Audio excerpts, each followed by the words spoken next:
हाय बेटा, डॉक्टर सिद्धांत हियर। हर बार की तरह इस बार भी हेरिडिटी का एक सवाल लेकर आया हूँ।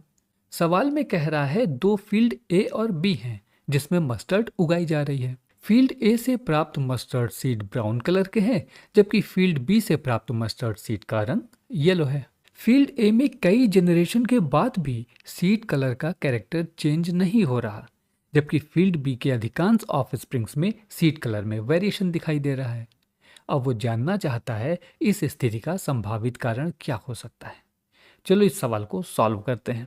अगर फील्ड ए में सीड का कलर कांस्टेंट है तो इसका कारण है होमोजाइगस जीनोटाइप, क्योंकि होमोजाइगस जीनोटाइप में सारे एलील एक जैसे होंगे। इसका मतलब कोई भी एलील आपस में मिलेगा तो वो सेम जीनोटाइप ही बनाएगा। होमोजाइगस जीनोटाइप दो तरह का हो सकता है, पहला डोमिनेंट होमोजाइगस और दूसरा रिसेसिव होमोजाइगस। इसे हम अगली स्लाइड में समझते हैं।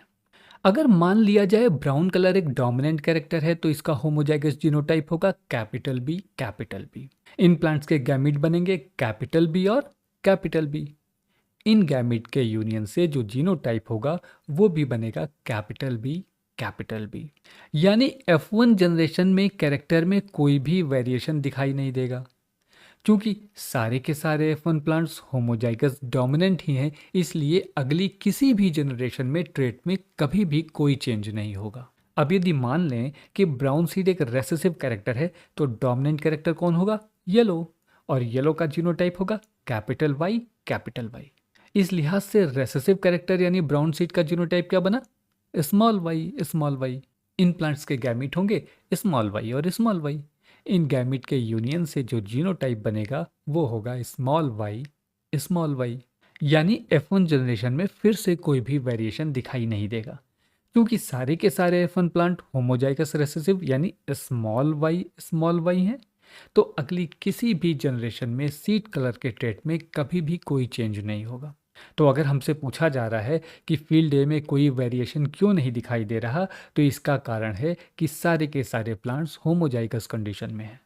और एक ध्यान देने की बात है कि इस बात का कोई फर्क नहीं पड़ता कि वो होमोजाइगस डोमिनेंट हैं या फिर होमोजाइगस रेसेसिव। अब फील्ड बी की बात करते हैं, जहां ऑफस्प्रिंग्स में वेरिएशन दिखाई दे रहा है।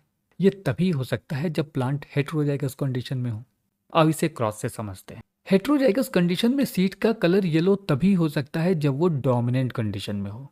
इसका मतलब ब्राउन एक रेसेसिव कैरेक्टर होगा और इस स्थिति में इस प्लांट का जीनोटाइप होगा कैपिटल वाई स्मॉल वाई। इनके गैमीट बनेंगे कैपिटल वाई और स्मॉल वाई। इन गैमीट के यूनियन से जो जीनोटाइप होंगे वो होंगे capital Y capital Y, capital Y small Y, capital Y small Y और स्मॉल वाई स्मॉल वाई। पहले तीन ऑफस्प्रिंग्स में तुम देख सकते हो कि सीड का कलर येलो है। इसका कारण है इनके पास एक डोमिनेंट एलील कैपिटल वाई मौजूद है।